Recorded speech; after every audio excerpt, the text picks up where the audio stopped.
Doctor Strange and the Multiverse of Madness has arrived, the fifth film of Marvel's Phase 4 of films. Is it any good though?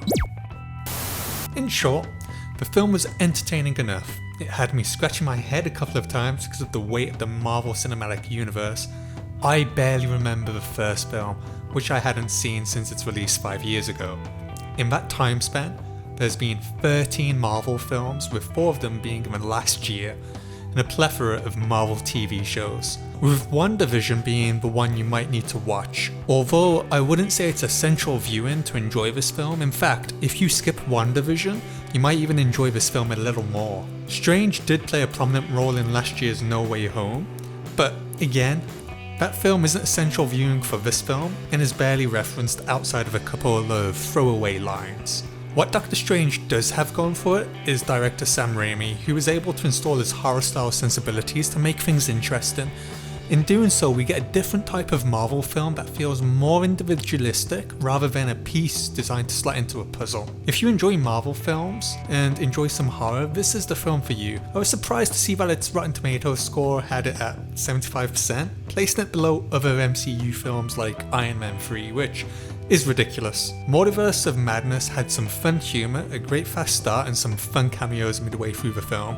If anything, the obvious plot armour detracted from some suspense, and reusing a character's arc in a more sinister way felt like we were retreading old ground recently explored in the TV shows. Now, on to more spoilerific stuff. I think one of the biggest issues with the film is Wanda. I don't think I'd have had much of an issue with her if I hadn't have seen WandaVision.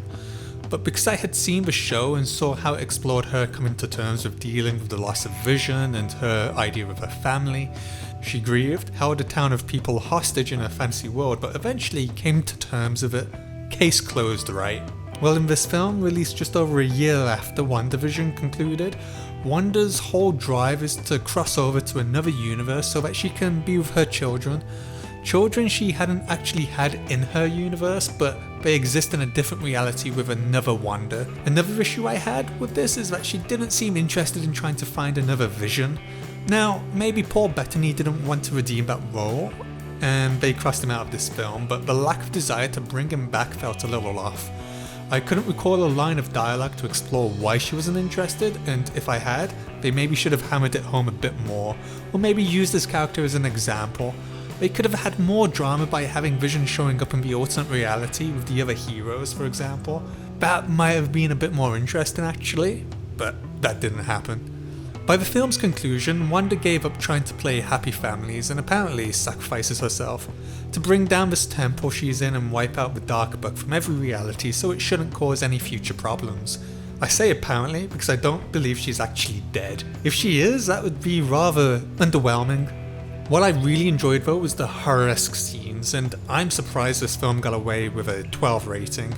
I thought they really pushed the boundaries, especially in the final act with Doctor Strange, where he's reanimated a corpse of his alternate reality self, and the makeup job on him was truly fantastic, with the flesh all wasted on his face, exposing his mouth. Wanda taking the alternate reality's Avengers to town was fun too, although with the ease and brutality that Wanda was murdering people, it felt really annoying how she wasn't disposing of Strange as well as Wong. Wong was in a position where it was hard to excuse his survival, considering how nonchalant Wanda was in wasting people. Moments like that would bring me out of the film. On one hand, if Wanda isn't killing people, then there's a lack of danger. But because she's killing people so easily, you're always wondering why she's having issues with Strange in America. I do have to reiterate how much I appreciate the fast pace of the opening act. It feels like only 20 minutes have passed and we have a villain established in Wanda and the chase begins. It does not waste time. The action as well wasn't as chaotic as in the first Doctor Strange film.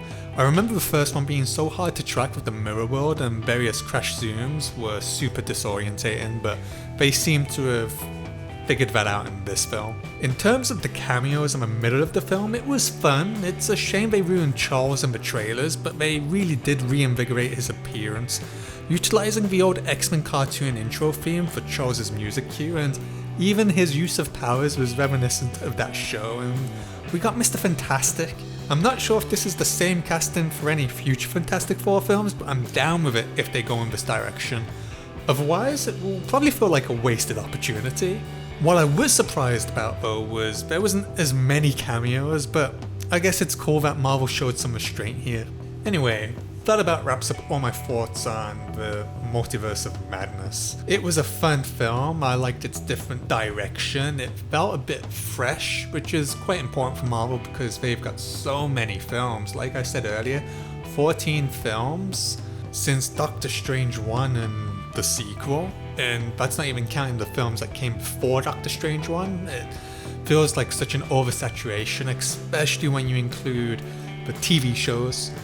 There's just too much Marvel for me at the moment, so this was a nice little break, and I heard a lot of complaints about the horror aspects online, and I actually thought that was what made this film stand out a lot more. Even though when Wanda is chasing them in like this zombie style mode, I was a bit confused why she was limping. Maybe they cut something where she got injured. I know she had a fight with the alternate universe Avengers, but she didn't look like she took as much damage, and then she was suddenly limping. But hey, that was a minor nitpick. Otherwise, I really enjoyed that element of the film.